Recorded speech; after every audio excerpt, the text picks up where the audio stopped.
Hello friends, good morning. Myself doctor Amit Upadhyay, team CLC Sikar. तो कल तक अपन ने क्या पढ़ा था? कल अपन ने पढ़ा था हेनले की लूप की संरचना पढ़ ली हमने, पीसीटी की पढ़ ली, डीसीटी की पढ़ ली, किसमें किसका रीअब्जॉर्प्शन होता है, किसमें किसका सीक्रेशन होता है, और सीक्रेशन जो होता है वो हमेशा एक्टिव प्रोसेस होता है। ये सारी बातें अपन ने कर ली थी। आज जो अपन बात करने जा रहे हैं वो कल हेडिंग लगा लिया था अपन ने, वो बात करेंगे काउंटर करंट मैकेनिज्म की। काउंटर करंट मैकेनिज्म का मेन उद्देश्य मैंने कल आपको बताया था। क्या क्या उद्देश्य था? पहला उद्देश्य कि ब्लड की आपको पता होनी चाहिए कि ऑस्मोलैरिटी कितनी होती है, वो होती है 300 मिली ऑस्मोल पर लीटर, और यूरिन की कितनी होती है 1200 मिली ऑस्मोल पर लीटर। यानी कि दोनों में फर्क कितने गुना फर्क हो गया? 4 गुना ज़्यादा फर्क होता है। यानी कि ब्लड की 300 है तो यूरिन की कितनी हो गई आपके 1200, यानी तेजाब जिसे अपन कहते हैं यूरिन को, वो 1200 मिली ऑस्मोल है। अब इस 300 से 1200 पहुंचाने वाले कौन है? इस प्रक्रिया को क्या कहते हैं? इसको पहुंचाने वाले दो चीज़ें, एक तो हेनले का लूप है सबसे बड़ा, और दूसरा है वासा रेक्टा। हेनले का लूप से जो पदार्थ निकलते हैं वो वासा रेक्टा में आ जाता है, और वासा रेक्टा से जो निकलते हैं वो हेनले के लूप के अंदर या फिर मेडुला के अंदर जो फ्लूइड होता है, अभी अपन बात करेंगे, जिसको मध्यांशी तरल कहा जाता है या इंटरस्टिशियल फ्लूइड कहा जाता है, जो मेडुला के अंदर दरो पाया जाता है जहां पर हेनले का लूप उपस्थित होता है। क्लियर? 300 से 1200 करने की जो प्रक्रिया है वो कहलाती है काउंटर करंट मैकेनिज्म, प्रतिधारा प्रतिवाह क्रिया। क्या नाम है? प्रतिधारा प्रतिवाह क्रिया। बोले तो काउंटर करंट। काउंटर करंट का मतलब है हेनले के लूप से अगर फ्लूइड आ रहा है तो वासा रेक्टा उसका अपोजिट चलेगा, तो एक दूसरे के वो क्या चलते हैं? विपरीत द्रव का फ्लो होता है, यानी द्रव जो है विपरीत दिशाओं में बहता है, इसलिए इसको अपन कहते हैं काउंटर करंट मैकेनिज्म। ओके, तो सबसे पहले आज अपने कुल मेन चीजें तो कल अपने लिखी थी, कुछ एक दो पॉइंट लिखे थे, आज वापस से एक बार उनको रिवाइज कर लेते हैं। तो पहले तो मूत्र सांद्रित करने की जो प्रक्रिया अपन ने कल लिखी थी, तो उसका अपन ने पहला लिखा था काउंटर करंट मैकेनिज्म। याद कीजिए, counter current mechanism, counter current mechanism, counter current mechanism. इसका मेन पहले तो ये किस किस के बीच होती है, यह है बात देख चुके अपन कल, एक फिर वापस बता रहा हूं मैं। ये वासा रेक्टा तथा हेनले के लूप के बीच होती है।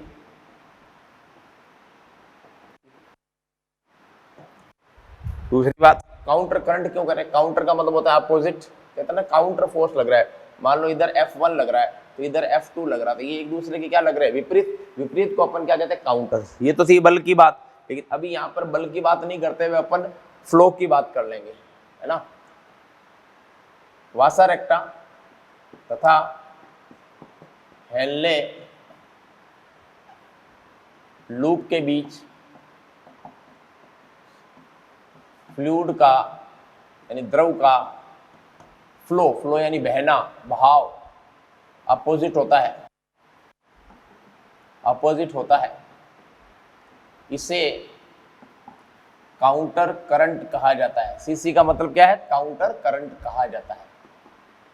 सीसी का मतलब काउंटर करंट कहा जाता है। यानी कि अगर हेनले का लूप ये है, अपन को पता है, तो फ्लो इधर आ रहा है हेनले के लूप में, और वासा रेक्टा में फ्लो कहाँ जाएगा? अपोजिट।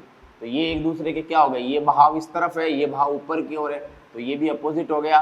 तो बात करें, ये भी अपोजिट हो गया। इस वजह से ये क्या कहलाता है? Counter current. फ्लो जो होता है द्रव का वो अपोजिट डायरेक्शन में होता है। वासा रेक्टा, ये वासा का मतलब वासा रेक्टा ही है भाई। वासा रेक्टा तथा हेनले लूप दोनों ही मेडुलरी, याद करो आप, मेडुलरी पिरामिड, मेडुलरी, जब कॉर्टेक्स वाला भाग किसमें आकर धंस जाता है? मेडुला में। मेडुलरी पिरामिड में उपस्थित होते हैं। किसमें उपस्थित होते हैं? दोनों ही मेडुलरी पिरामिड में। नेक्स्ट, ये मैंने बना दिया मेडुलरी पिरामिड दो साहब, है ना। यहाँ पर आ गया ये बोमेन संपुटक, ये आ गया पीसीटी, ये आ गया हेनले का लूप, और ये आ गया डीसीटी, और ये आकर जाकर खुलती है किसमें? सीटी में। शाबाश, ये सीटी आकर उसमें खुल जाती है रीनल पेपिला में। किसमें? Renal papilla. क्लियर? अब आप देखो इधर, और इधर से कौन आ रही है, एफरेंट, ये बन गया बोमेन संपुटक। यहाँ से कौन निकली, इफ्रेंट, इफ्रेंट का ये छाता बन गया, ये पूरा इसके चारों ओर जो आवरण बना उसको आपने क्या किया, पेरिटुबुलर नेटवर्क, इसको भी आपने क्या नाम दे दिया, पेरिटुबुलर नेटवर्क। ये तो एफरेंट आर्टीरियोल है, बताइए, ये सब पढ़ चुके हैं कई बार। इफ्रेंट आर्टीरियोल, ये ग्लोमेरुलस है, जीएल निकला ग्लोमेरुलस, ये आ गया पेरिटुबुलर नेटवर्क, ये भी आ गया पेरिटुबुलर नेटवर्क। और यहाँ से इस इफ्रेंट से एक ब्रांच निकलती है, इफ्रेंट आर्टीरियोल से, जो इसके चारों ओर चलती है, जिसका नाम क्या हो गया आपके, ये बताओ मुझे, इसका तो नाम हो गया वासा रेक्टा। और जो ब्लैक वाला है जो नीचे की ओर आ रहा है, ये है हेनले का लूप। क्लियर, तो ये तो आपको पता ही है क्या आ गया, हेनले लूप आ गया। और ये रेड कलर वाला जो ब्लड वाला है वो मैंने क्या बना दूं, इसको मैं वासा रेक्टा। सही बात है, दोनों किस में पड़े हैं, कॉर्टेक्स में, मेडुला में। ये ऊपर वाला भाग है क्या, कॉर्टेक्स, नीचे वाला भाग अपन को पता है डॉट डॉट बना के क्या लिखते हैं अपन, मेडुला। तो सब कुछ सारा ये सिस्टम जो प्रेजेंट है, ये पूरा मेडुलरी पिरामिड जो बनाया अपन ने ना, उल्टा पिरामिड क्या हो या सीधा पिरामिड, सीधा ही है ये तो, उल्टा है, मुझे तो उल्टा दिख रहा है, देखो ध्यान से, है ना। तो अब आप देखो, अपन को पता है ये जो आ रही है ये किससे आ रही है, बता सकता है कोई मुझे आप में से, ये किस में से ब्रांच निकल के आ रही है, इसका नाम क्या है, रीनल आर्टरी, क्या है, रीनल आर्टरी। और ये क्या आ गई, ऑर्टा, महाधमनी, जिसमें पूरे शरीर में ब्लड आता है। और ये वापस जो जा रही है ये किस में जाएगी, कोई बताएगा मुझे, ये वापस जाएगी किस में, अंत में जाकर ये क्या बन जाती है, रीनल वेन। और ये क्या है, इन्फीरियर वेना केवा, और ये किस में ले जाएगी, ब्लड को हार्ट में ले जाएगी। तो इस तरह से ब्लड आता है और आवश्यक पदार्थों का अवशोषण होता है। अब आप देखिए इसके अंदर जो द्रव पड़ा है, इसके अंदर, इस मेडुला के अंदर जो द्रव होता है, मेडुलरी पिरामिड के अंदर, ये द्रव जो मैं ब्लू कलर में बना रहा हूँ, ये द्रव है मेडुलरी पिरामिड में उपस्थित द्रव को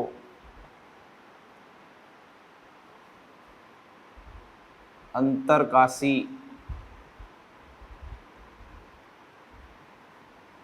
मध्यांश, मध्यांश यानी मेडुला, मध्यांश द्रव, इंग्लिश में इंटर, ये याद रखो आप, इंटर स्टीशियल मेडुलरी फ्लूइड, या इंटरस्टिशियल का मतलब है वासा रेक्टा और हेनले के लूप के बीच में उपस्थित द्रव होता है, ये पूरे में उपस्थित होता है, इसलिए पूरे का मतलब है पूरे मेडुलरी पिरामिड के अंदर होता है।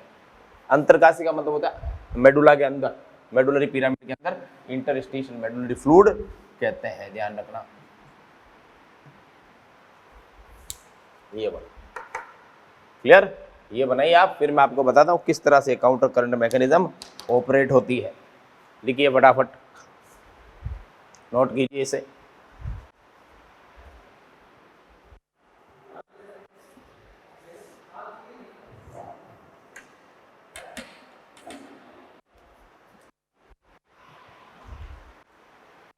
हो गया, चलिए अब आप काउंटर करंट मैकेनिज्म के दूसरे पार्ट में आइए।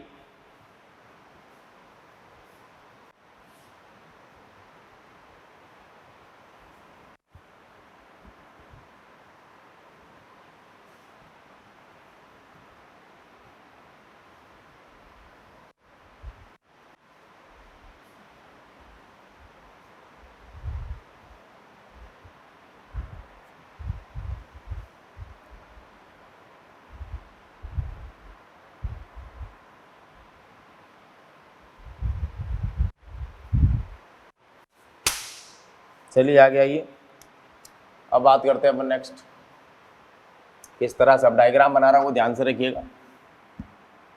ये देखो आप, मैंने क्या बना दिया, बोमन कैप्सूल,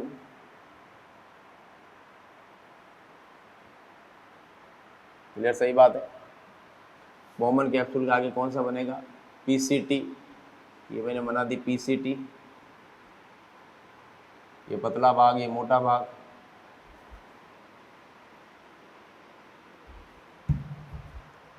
थोड़ा गैप बीच में ज़्यादा देना पड़ेगा ना,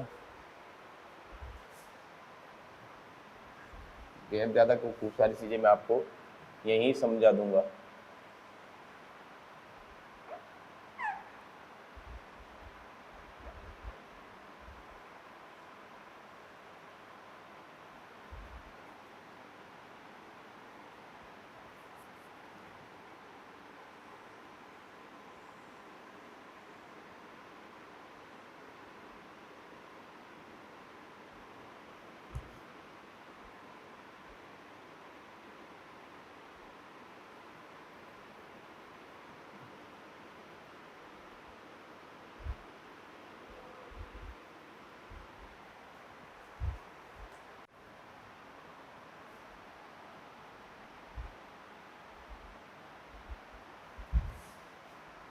ये आ गई पीसीटी,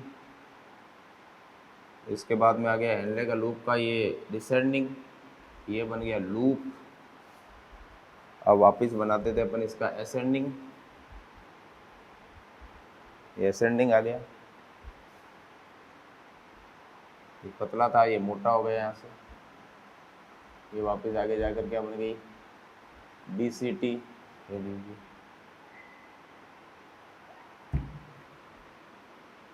ये आ गया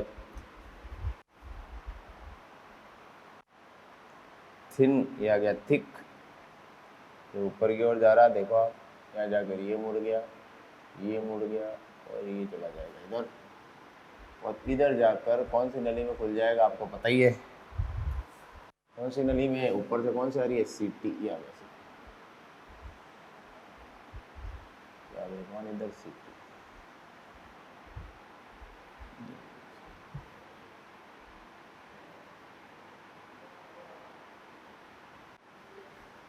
ये आ गई सिटी, ये दीजिए साहब, नाम लिख लेते हैं फटाफट। और इधर वाला पार्ट कौन सा हो गया देख लो, हो गया कौन सा कॉर्टेक्स, ये हो गया कौन सा कॉर्टेक्स, और डॉट के नीचे ये कौन सा आ गया मेडुला, क्लियर। और इधर से आएगी वो एफरेंट, ये आई एफरेंट, ये बन गया ग्लोमेरुलस, यहाँ से निकल गई ईफ्रेंट, ये लीजिए ये निकल गई ईफ्रेंट, ये एफरेंट आर्टेरियोल, ये ईफ्रेंट आर्टेरियोल, करेक्ट। आगे क्या अपन को पता है वो पेरिटेबुलर नेटवर्क और ये सब हो जाएगा। और इसके सराउंडिंग बना देता हूँ मैं हेनले का लूप, ये लीजिए ये आ गया कौन हेनले लूप,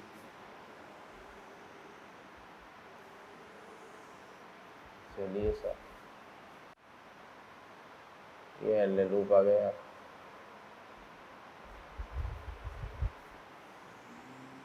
हेनले का लूप यू आकार का होता है, उसी के चारों ओर जो ब्लड वेसल का आवरण पाया जाता है उसको अपन क्या कहते हैं वासा रेक्टा।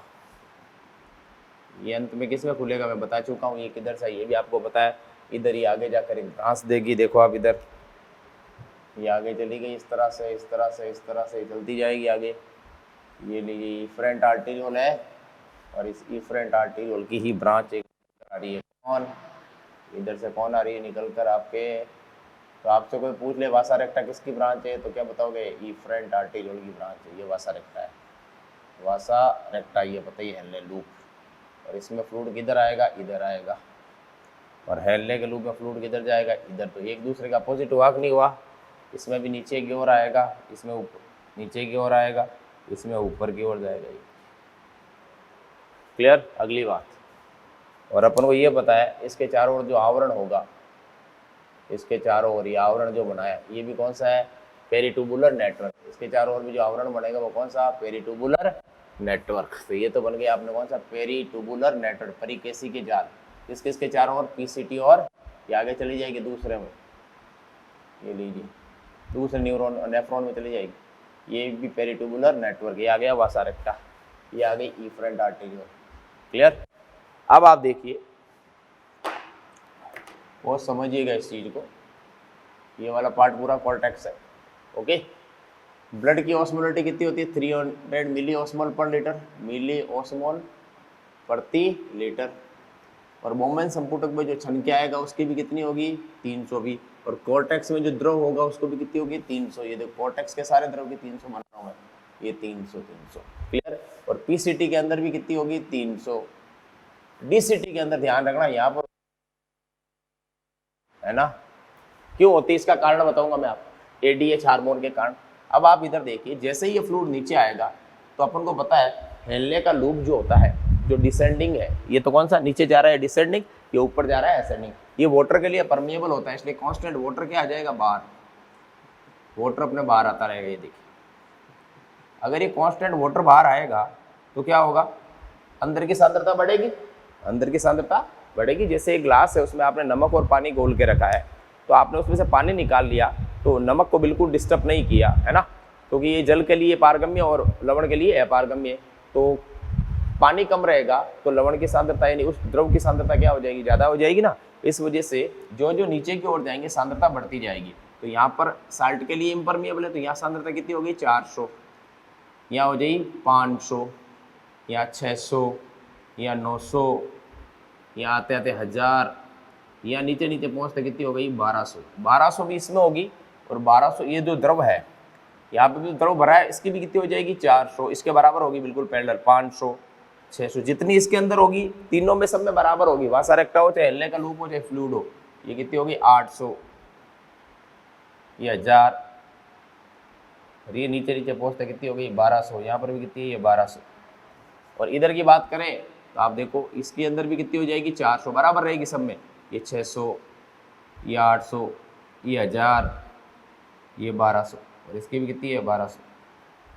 क्लियर। और सेम अब देखो आप ये साल्ट, अब वाटर जो है, वाटर की मात्रा अगर ज़्यादा हुई तो वाटर की मात्रा किस में प्रवेश कर जाएगी, शरीर के अंदर वाटर की कमी है तो किस में वाटर आ जाएगा, बॉडी के अंदर। वासा रेक्टा वापस ब्लड को लेकर कहाँ आता है, बॉडी के अंदर ले जाता है, इसलिए वाटर वापस किस में आ सकता है, आपके इसके अंदर आ जाएगा। शरीर के अंदर पानी की आवश्यकता है तो किस में आ जाएगा, वासा रेक्टा के थ्रू वापस आ जाएगा शरीर में। तो वाटर के लिए तो ये क्या पारगम्य, लेकिन साल्ट के लिए अपारगम्य। अब अगली बात देखो, जो असेंडिंग है ये जल के लिए अपारगम्य, इसलिए वाटर तो बाहर आएगा नहीं, लेकिन साल्ट के लिए पारगम्य। साल्ट से मतलब ये NaCl है, कौन है NaCl, सोडियम क्लोराइड यहाँ पर बाहर आ रहा है कांस्टेंट। देखो आप इधर भी आएगा और इधर भी आएगा, दोनों तरफ आएगा, तभी तो कितनी होगी ऊपर की 400 बराबर रहेगी सब जगह। ये NaCl बाहर आ गया, देख लो ये NaCl बाहर इधर आ रहा है, इधर आ रहा है। लेकिन अगर NaCl की मात्रा ज़्यादा हुई तो क्या हो जाएगा, ये NaCl किस में प्रवेश कर जाएगा, वासा रेक्टा में। ये लीजिए, तो वासा रेक्टा की सांद्रता कितनी हो गई यहाँ पर 400, फिर कितनी हो गई 600, फिर कितनी हो गई 800, फिर होते होते कितनी हो जाएगी 1000, और लास्ट में अंतिम पड़ाव पर कितनी हो जाएगी 1200। तो ये कांस्टेंट किसकी वजह से हो रहा है, इसकी वजह से हो रहा है ये NaCl की वजह से, क्योंकि हमें पता है ये वाला डिसेंडिंग वाला वाटर के लिए परमिएबल है, जबकि असेंडिंग वाला साल्ट यानी लवण के लिए परमिएबल है, वाटर के लिए इम्परमिएबल यानी अपारगम्य। इस वजह से यहाँ से वाटर बाहर नहीं आ रहा है, केवल क्या आ रहा है, लवण बाहर आ रहा है कांस्टेंट। देखो आप NaCl, ये लवण बाहर आने की वजह से यहाँ की सांद्रता कांस्टेंट बढ़ती जा रही है। और यहाँ पर बाहर क्या आ रहा था, वाटर। अब वाटर तो बाहर आ गया, लेकिन अधिक मात्रा में वाटर है तो वापस किस में आ जाएगा, ये वासा रेक्टा में, और पूरे शरीर में चला जाएगा वापस ही। तो जल की आवश्यकता है। अब आप देखो सेम कहानी यहाँ पर है, ये सीटी है, ये नेफ्रॉन का पार्ट नहीं है हमें पता है, फिर भी इसके अंदर आकर ये खुलता है। लेकिन यहाँ पर जब जैसे यहाँ से ऊपर, यहाँ तो बराबर है, ये जो फ्लूइड है अंदर भरा हुआ, इस फ्लूइड का नाम क्या है, इंटरस्टिशियल मेडुलरी फ्लूइड। ये सारा जो फ्लूइड भरा हुआ है ये सारा किसके अंदर है, हिलने के लूप और वासा रेक्टा, ये सब किसके अंदर है, मेडुलरी पिरामिड के अंदर है। ये सीटी वगैरह ये सब क्या है, किसके अंदर है, मेडुलरी पिरामिड। तो ये जो फ्लूइड है इसका नाम क्या है, अंतरकाशी मेडुलरी द्रव, इसको इंग्लिश में लिखते हैं इंटरस्टिशियल मेडुलरी फ्लूइड। सही बात है, ये जो द्रव भरा है इसका नाम ये इंटरस्टिशियल मेडुलरी फ्लूइड, जो मेडुलरी पिरामिड के अंदर पाया जाता है, जिसमें वासा रेक्टा, हिलने का लूप और कलेक्टिंग डक्ट होती है। ये कौन सी है, ये जो लंबी पाइपलाइन बनाई अपने कौन सी बनाई है, कलेक्टिंग डक्ट तो है, कलेक्टिंग ट्यूबुल कहो चाहे कलेक्टिंग डक्ट कहो, डी कर दो। अब ये भी क्या होती है, जल के लिए प्रारंभिक अवस्था में जल के लिए क्या पारगम्य, तो वाटर बाहर आता रहता है, ये देखो वाटर बाहर आता रहता है, जल के लिए पारगम्य है ये। और सबसे बड़ी बात, ये यूरिया के लिए भी पारगम्य है, यूरिया यहाँ से बाहर निकल सकता है। देखो ये तो आगे जाकर किस में जाएगा, ये तो यूरिन बनेगा, इसका तो मूत्र में निष्कासित हो जाए। यहाँ पर ये यूरिया है, ये यूरिया बाहर कहाँ से आया, ये कलेक्टिंग डक्ट से आया, कलेक्टिंग डक्ट से आकर वासा रेक्टा में तो जाएगा नहीं, उसके अंदर ऑलरेडी ये सांद्रता ज़्यादा है, लेकिन ये आता था किस में आ जाएगा, आपके अंदर डायरेक्ट किस में एंटर हो जाएगा, ये एंटर हो जाएगा अपने क्या नाम की, हिलने का लूप का जो असेंडिंग है ना, असेंडिंग बोले तो ऊपर की ओर जो जा रहा है उसके अंदर चला जाएगा ये। तो यूरिया क्या करेगा, यहाँ जाएगा, वापस घूम के यहाँ आएगा, यहाँ जाके वापस यहाँ आएगा, इस तरह से क्या होता रहेगा, कांस्टेंट रोटेट होता रहेगा, ठीक है ना। तो रोटेट होता रहेगा, क्या यूरिया इधर आया फिर इधर गया, यूरिया यूं घूमता रहेगा। ऐसे यूरिया बाहर क्यों आ रहा है कि अंदर की सांद्रता कितनी करनी है, 1200। अंदर की सांद्रता 1200 करने के लिए जिम्मेदार कौन है, सबसे बड़ी बात है 1200 करने के लिए जिम्मेदार दो है, एक तो कौन है, यूरिया और दूसरा कौन है NaCl। इस वजह से इस मेडुलरी पिरामिड की सांद्रता कितनी हो जाती है 1200 मिली ऑस्मोल प्रति लीटर। किसकी वजह से? दो मुख्य आयन है, कौन कौन से? एक तो NaCl और दूसरा कौन सा है? यूरिया। इस वजह से यहाँ पर ये 1200 होती है, अदरवाइज ये 1200 नहीं होती। जो मेन 1200 करने के लिए जिम्मेदार है वो दो आयन है, बार बार बोल रहा हूँ, क्वेश्चन पूछा जाता है एग्जाम में। NaCl and urea are responsible for high concentration. Clear? अब देखिए, अब यहाँ पर कितनी हो गई है 200, बाहर की देखो सब जगह कितनी है 300 है, लेकिन यहाँ 200। ऐसा क्यों? क्योंकि ये यहाँ पर क्या होता है, कंडीशनल एब्जॉर्प्शन होता है। बताया मैंने, याद दिखना, कंडीशनल एब्जॉर्प्शन। कंडीशनल एब्जॉर्प्शन का मतलब भी मैंने बताया था, हार्मोन ADH हार्मोन यहाँ पर एक्ट करता है। इस वजह से क्या होता है, जल की मात्रा ज्यादा निकल जाती है, जल की मात्रा ज्यादा निकल जाती है। इस वजह से जल ज्यादा जाने की वजह से इसको ये क्या हो जाता है, थोड़ा डाइल्यूट हो जाता है, तनु हो जाता है जल जाने की। साल्ट वैसे ही चला गया है ना, तो वाटर बाहर आ गया और सॉल्ट भी बाहर आ जाता है, सॉल्ट भी बाहर आ जाता है। उस वजह से क्या हो जाता है, यहाँ की सांद्रता थोड़ी कम हो जाती है, किसकी अपेक्षा? या वाले। तो देखो आप यहाँ पर 300 है, ब्लड की भी 300, लेकिन ये DCT की 200 है, लेकिन हेनले के लूप के अंदर आप जाओगे तो बढ़ती जाएगी। तो एक बार वापस समझो, यहाँ से ब्लड आता है, छनकर आया, ऑस्मोलिटी की थी 300, पूरे कॉर्टेक्स के 300, लेकिन DCT में 200 है। क्यों? ADH हार्मोन की वजह से, या कंडीशनल यानी परिस्थिति के अनुसार वहां पर सॉल्ट का भी अवशोषण हो जाता है, बाइकार्बोनेट बाहर आ जाता है यहाँ से। तो अब आप देखो, ये नीचे जाएगा तो क्या होगा, हमें पता है ये हेनले का लूप का कौन सा है, डिसेंडिंग, और ये है असेंडिंग।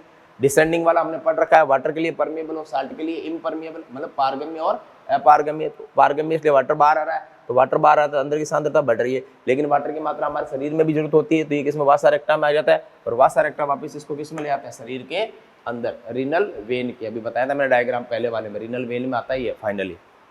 फिर अपन ने बात की NaCl लगातार बाहर आ रहा है ना, ये NaCl इधर जितना होगा 400 हो गया, 600 800 इतना हो गया, उसके बाद में एक्स्ट्रा होगा किस में आ जाएगा? वासा रेक्टा में, और शरीर में वापस आ जाएगा, और उससे भी ज्यादा हो तो मूत्र के जल निष्कासित हो जाएगा।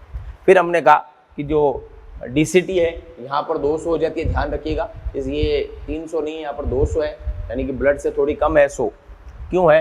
इसका कारण मैंने ऊपर लिख रखा है, कंडीशनल, परिस्थिति के अनुसार अब्जॉर्प्शन होता है, सोल्ट का भी होता है, तो अपने वाटर का भी होता है, प्लस बाइकार्बोनेट का भी होता है, इस वजह से यहाँ पर थोड़ी कम हो जाती है।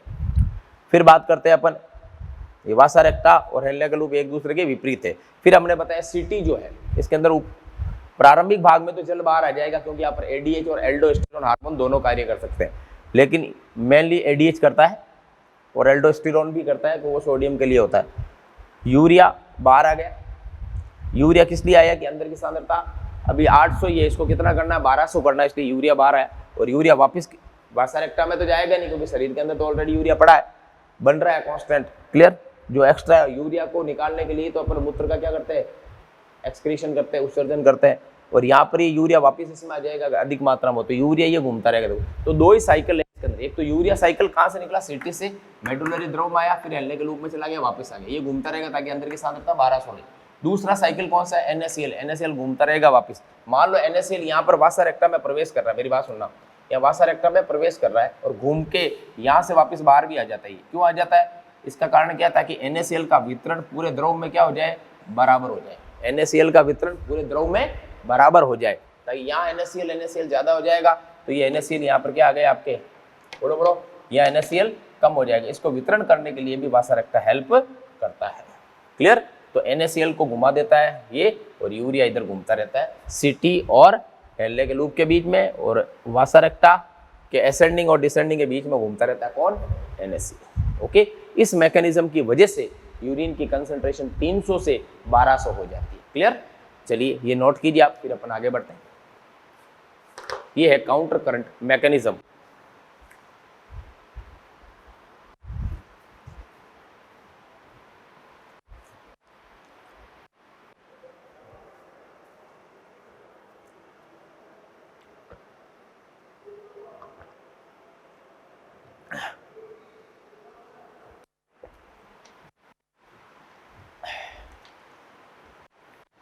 हो गया?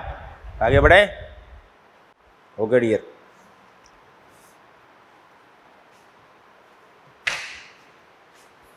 चलिए, ये है काउंटर करंट मैकेनिज्म।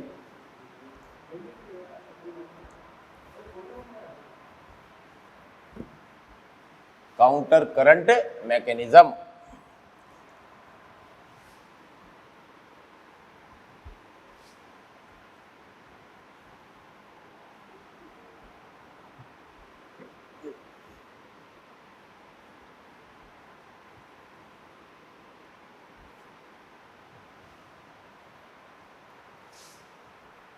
नेक्स्ट,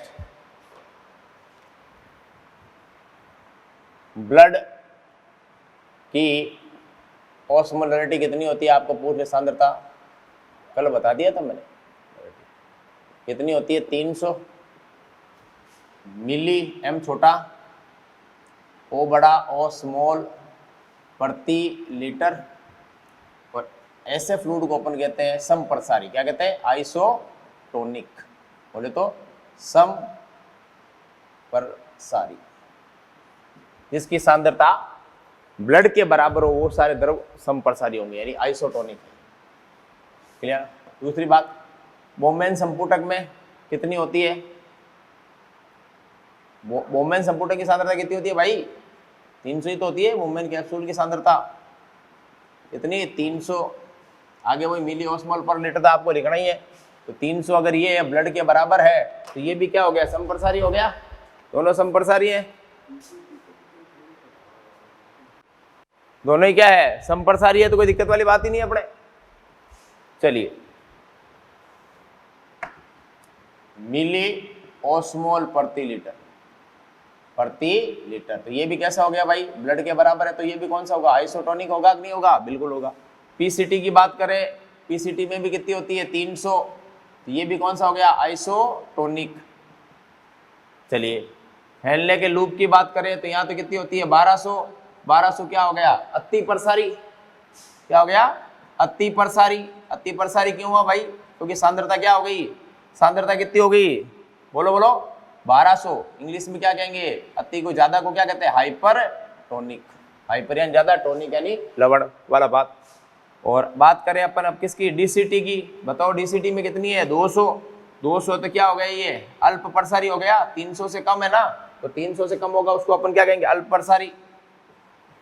अल्प प्रसारी का मतलब क्या हो गया? अंग्रेजी में क्या बोल देंगे? हाइपोटोनिक। क्या हो गया? हाइपोटोनिक हो गया। यानी कि 300 से कम है वो हाइपो, 300 से ज्यादा है वो हाइपर, और 300 के बराबर है वो आइसो। और अपन सीटी की बात करें तो सीटी में भी मान लो कितनी दी है उसने? 1200 दी है नीचे वाले भाग में। तो आप कितनी हो जाएगी? ये भी क्या हो गया? अति प्रसारी हो गया। अब आपको पता होना चाहिए किसके अंदर कौन सा फ्लूइड है। तो ये भी क्या हो गया? हाइपरटोनिक ही है ये भी। तो सांद्रता 300 से ज्यादा होती है हाइपर हो जाएगा, 300 से कम होता ही ये जो डीसीटी में हुआ था क्या? हाइपो। क्लियर? और बाकी बराबर है तो कोई दिक्कत ही नहीं है ना। चलो निको इसे फटाफट। तो आपको पता होना चाहिए किसमें आइसोटोनिक होगा, किसमें हाइपरटोनिक होगा और किसमें बिल्कुल हाइपोटोनिक होगा।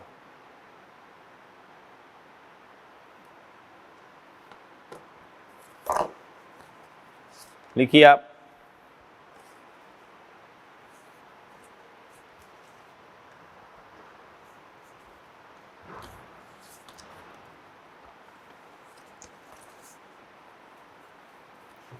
क्लियर?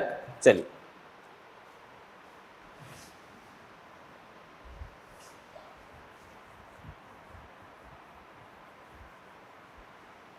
तो काउंटर करंट मैकेनिज्म जबरदस्त है कि नहीं है?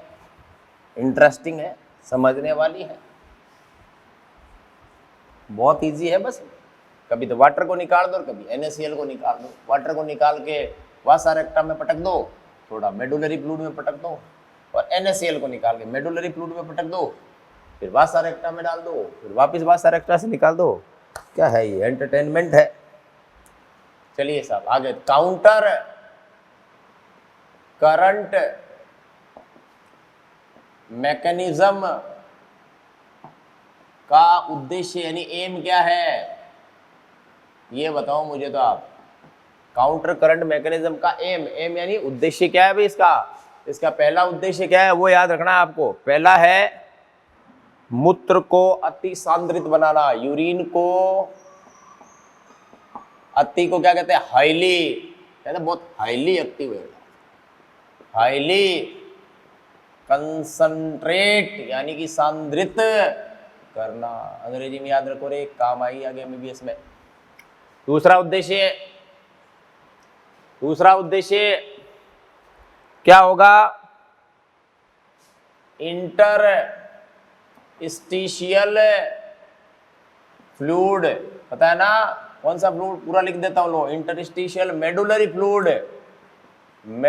फ्लूइड की सांद्रता यानी कंसंट्रेशन को बनाए रखना, यानी कि इंटरस्टिशियल मेडुलरी फ्लूइड की हाईली कंसंट्रेशन कितनी? 1200 मिलीऑस्मोल पर लीटर बनाए रखना उसको। तीसरा जो होगा वो क्या होगा? थर्ड वाला, जल यानी कि वाटर तथा लवण मुख्य रूप से कौन सा? NaCl का क्या करना? रीअब्जॉर्प्शन करना। करता है कि नहीं करता है भाई? डिसेंडिंग वाला वाटर का और असेंडिंग वाला लवण का। ये मुख्य उद्देश्य हैं किसके? काउंटर करंट मैकेनिज्म के। ओके, चलिए इसको लिखिए, फिर अपन अगला टॉपिक पढ़ते हैं जिसका नाम है जक्स्ट्रा ग्लोमेरुलर एपरेटस।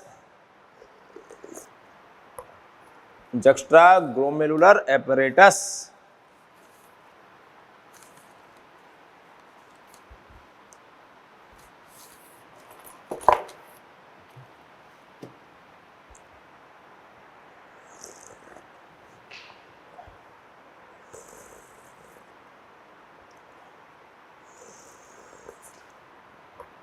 चलिए सब आगे बढ़े। ओके,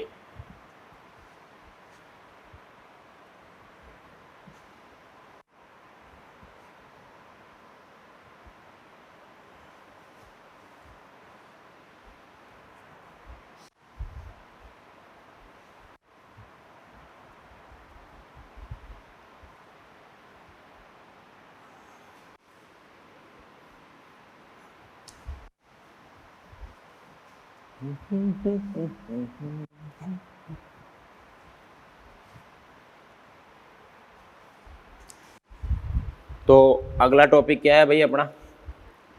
वो है जक्स्ट्रा ग्लोमेरुलर एपरेटस। बहुत इंपॉर्टेंट टॉपिक है, सवाल पूछता है भाई। तो अगला टॉपिक लगाइए, juxta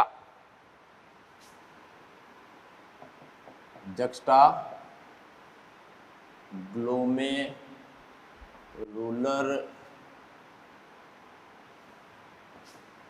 apparatus. Juxta glomerular apparatus बहुत सिंपल है, शॉर्ट में इसको अपन बोलते हैं जेजी एपरेटस। हिंदी में का नाम है गुच्छीय आसन्न उपकरण। गुच्छीय आसन उपकरण क्या है? ये देखो बहुत सिंपल है। देखो होता क्या है, ये मूवमेंट कैप्सूल बना दो आप, ये लो बना दिया ना। ये क्या बना दिया आपने? PCT। ये एल लूप, ये बना दी DCT, और ये बनाते हैं अपन CT। क्यों भाई? ये तो बनाते आए अभी तक अपन। अब इसमें थोड़ा सा ये तो समझाने के लिए इसको हेलने का लूप को और नेफ्रॉन को खोल दिया गया। रियल में ऐसा ये नहीं होता तो ऐसा ही है, लेकिन संरचना ये तो समझने के लिए अपन ने इसको अलग अलग कर दिए सारे पार्ट। लेकिन रियल में क्या होता है वो देखो आप। ये आ गया मूवमेंट कैप्सूल, इधर से कौन आती है? एफरेंट। इधर कौन जाती है? ईफ्रेंट। ये लो इधर भी कर देता हूँ, एफरेंट आने वाली और ईफ्रेंट जाने वाली। ये आ गई PCT, ये हेनले लूप। अभी जब DCT जाती है ना इधर से यूँ, तो वापस यहाँ से होकर गुजरती है, इधर से वापस इस ग्लोमेरुलस के पास से जाकर गुजरती है। यानी ये तो कौन है? Efferent arteriole. ये कौन है? Efferent arteriole. सॉरी नीचे वाली ईफरेंट आर्टीरियोल होगी ना, ये वाली। और ये हो गई ऊपर जाने वाली, कौन हो गई? आपके DCT। तो जब यहाँ से हेलने के लूप से आती है ना वापस ये, तो डीसीटी वापस किधर ग्लोमेरुलस की जो एफरेंट आर्टीरियोल है उसके टच होकर निकलती है। हमने तो अभी इसमें तो क्या कर रहे थे अपन, डायरेक्ट इधर आकर सीधा किस में खोल देते हैं, सिटी में। अब यहाँ से ये डीसीटी जाएगी ना इधर यूं, अब जाकर ये खुलेगी किसमें, सिटी में। कहने का मेरा सेंस ये है कि ये जो डीसीटी है वो वापस किधर से होकर निकलती है, ग्लोमेरुलस के बाहर से निकलती है। इससे कहते हैं यहाँ पर खूब कोशिकाओं का एक विशेष कोशिकाओं का समूह बनता है, उससे कहते हैं अपन क्या, गुच्छीय आसन उपकरण। किस किस के बीच में बनता है ये, एक तो बनता है एफरेंट आर्टीरियोल और दूसरा बनता है किसके बीच में, डीसीटी। इन दोनों के बीच में बनता है एक विशेष प्रकार का उपकरण, उस उपकरण को कहा जाता है क्या, जक्स्ट्रा ग्लोमेरुलर एपरेटस। ओके, तो आप फटाफट इस चीज को समझने की कोशिश कीजिएगा। मैं समझाता हूँ आपको। पहले देखो, पहला डायग्राम देखो आप। पहले डायग्राम में कुछ गुंजाइश वाली बात है क्या, कुछ नहीं है। देखो सिंपल जो अपन अभी तक पढ़ते हैं। दूसरे वाले डायग्राम में क्या कर दिया आपने, रियल स्ट्रक्चर बनाई जो इसमें वास्तविक संरचना होती है। क्या, एपरेंट आर्टीरियोल आएगा, पहले नॉर्मल, यहाँ से चेंज किया आपने। डीसीटी है वो डायरेक्ट अपन इसमें क्या खोल रहे हैं, देखो डीसीटी को डायरेक्ट सिटी में खोल रहे हैं। इसमें क्या कर रहे हैं, डीसीटी को यहाँ घुमाकर वापस कहाँ लेके आ रहे हैं अपन, ग्लोमेरुलस के पास में, यानी कि एफरेंट आर्टीरियोल के पास में लेके आ रहे हैं, फिर इसको यहाँ से ले जाते हैं। तो ये यहाँ पर कुछ एक विशेष प्रकार की संरचना बनती है जिसको अपन कहते हैं ग्लोमेरुलर एपरेटस, JGA। क्लियर, ये तो मैंने रफली आपको समझाया है। अब मैं आपको उसका ओरिजिनल डायग्राम समझाता हूँ कि ये कैसे व्यवस्थित है। तो है बहुत इजी है, लेकिन हमें सिर्फ डीसीटी का थोड़ा सा नॉलेज चेंज करना पड़ेगा कि डीसीटी जो है वो ग्लोमेरुलस के पास से होकर, यानी एफरेंट आर्टीरियोल के पास से होकर गुजरती है ना। तो देखिए आप कैसे डायग्राम बनाता हूँ मैं, बाकी की बातें अपन कल करेंगे। वक्त हो रहा है एक छोटे से ब्रेक का। ज़्यादा डिजाइन बनाने से क्या मतलब है, काम की बात बना लेते हैं।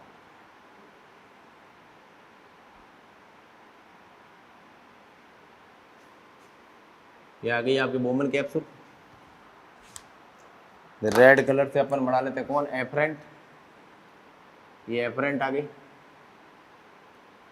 ये एफरेंट आकर यहाँ गुच्छा बन गया, ये ग्लोमेरुलस बन गया। यहाँ से कौन निकल गई, ये इसका व्यास कम कर देना भाई, एफरेंट। ये एफरेंट आर्टीरियोल, ये कौन सी आ गई, एफरेंट आर्टीरियोल। ये कहने की जरूरत नहीं है क्या है, ये ग्लोमेरुलस, ये करेक्ट। अब हमें पता है कि आगे जाकर पीसीटी बनेगी, एल लूप बनेगा, बहुत कुछ बनेगा, लास्ट में क्या बनेगी, डीसीटी। तो मैं डायरेक्ट ले आता ना इसको, डीसीटी को यहाँ से। ये आपके आ गई कौन, डीसीटी। डीसीटी किधर आई वापस, बोमेन कैप्सूल की तरफ, ग्लोमेरुलस के पास से होकर निकल गई। ये जो संरचना आ रही है क्या है, डीसीटी तो है। ये जो घूम के आ रही है क्या है, डीसीटी है। अब यहाँ पर इस जगह विशेष प्रकार की कोशिश संरचना कितनी है, 1 2 ये 3 संरचना यहाँ पर होती है संयुक्त रूप से। ये है रियल में क्या, JGA एपरेटस। किस किस के बीच में बना है, एफरेंट आर्टीरियोल तथा डीसीटी के बीच विशेष प्रकार की सेल्स का समूह पाया जाता है